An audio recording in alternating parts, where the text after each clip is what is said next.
嘢叫做赤馬紅羊？赤馬紅羊啊，我哋應該點嚟做呢？如果你淨係從事啲行業嘅話呢，請準備好迎接風口啦。踏入2026年咧，大家都有個問題好感興趣嘅。咁前段時間咧，同幾個老友傾偈咧，都傾過呢個話題啊。嗱，你感興趣嘅話咧，不妨睇下呢個視頻啦。首先聲明啦，呢個只不過係老祖宗嘅智慧留俾我哋嘅一啲啟示。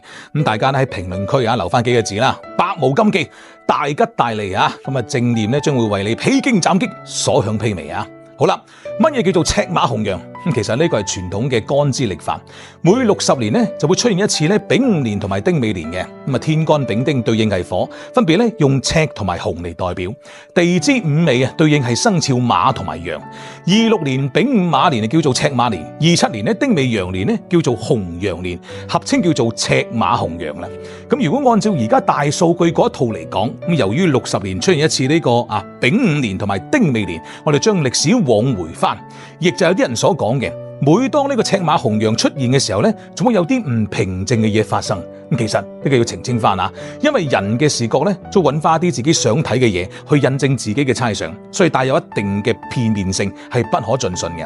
咁但係從五行嘅角度嚟分析嘅話呢，你可能會有所斬獲。嗱，金木水火土五行分別代表5種顏色啊，白、綠、黑、紅、黃。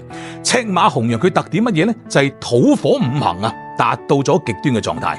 如果話九紫離火係變革之火，赤馬紅羊呢就係動能之火啦。嗱，你可以咁嚟理解，呢個周期之內啊，有好多事物啊會以你想象唔到嘅速度加速變革。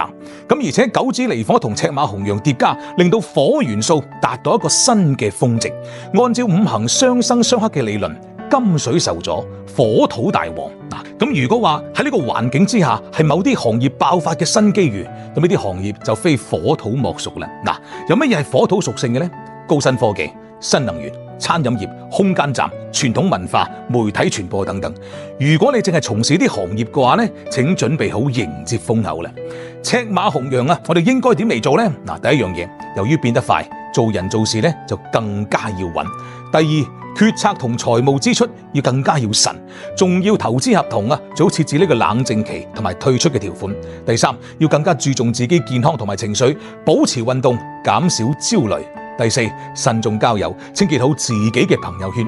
最後呢，送翻幾個字俾大家啊：心中持正，德行不虧，愛己愛人啊，充滿生機。